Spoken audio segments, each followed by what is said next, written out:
आए हाय, सज धज के आप तो एकदम चांद का टुकड़ा लग रहे हैं जी। केहू के नजर न लग जाए हमरे हीरो को। आले हमल हिलोइनी ताहल तादल तौने दिन ताम आई ला दादा अब तला मेला धुमाते ले आई चली।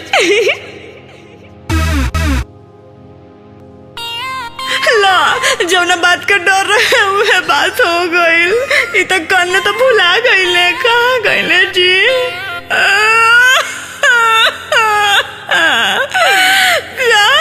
जी काहे रो रहे हैं जी? देखिए ना सिपाही जी, अभी हमारे साथ में थे हथवा धोक के, पता नहीं कहाँ भुला गए। कौन भुला गए हैं? कौन? हमारा बबुआ के पापा। कुछ हुलिया उलिया बताइएगा। कैसे बताए, मुँह से आवाज नहीं निकल रहा है। बताते हैं, पहले थूक लीजिए ना। अरे थोड़ा आवाज उठाओ, माइक का आवाज उठाओ। हेलो, उठाइए ना, उठाइए ना। एक आवश्यक सूचना। एक 1.5-2 फीट के व्यक्ति मेला में कहीं खो गए हैं। जिनकी 5 फुट की पत्नी उनको खोज रही है। जिन श्रद्धालुओं को कहीं भी दिखाई दे वो पंडाल के पास पहुंचाने का कष्ट करेंगे। धन्यवाद। संगे देवी माई के चुनरी चढ़ाइले हवे, एही ठेला पर छोला खियाइले हवे। हुलिया बताइए, देखने में कैसे है? एकदम हीरो जैसा। संगे देवी माई के चुनरी चढ़ाइले हवे, एही ठेला पर छोला खियाइले हवे। बोला मटोल बड़े बबुआ के पापा, अरे काहे न बुझिले भावना। हम तकलीफ समझ रहे हैं। जैसे लड़का के ले हखेला बना, सिपाही जी देखे में लागेल बवना। अरे जैसे लड़का के ले हखेला बना, सिपाही जी देखे में लागेल बवना।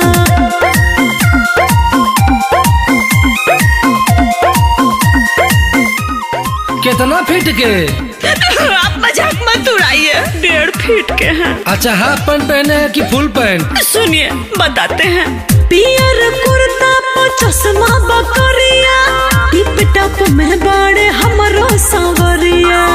देखे गवही से रोवत मुनावा, ओहे ले बड़े कर झुना झुनावा। पहिले में आईनी हम घूमे हम संघवा, अरे पढ़े साल भइल हगावाना। तो हाथवा काहे छोड़ दिए? जैसे लड़का के ले हखेला बना, सिपाही जी देखे में लागेल बवना।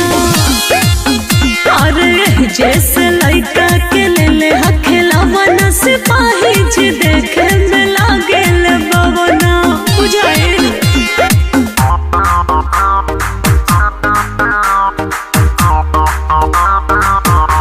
तनी दीना माइकावा। अरे काने गईनी जी।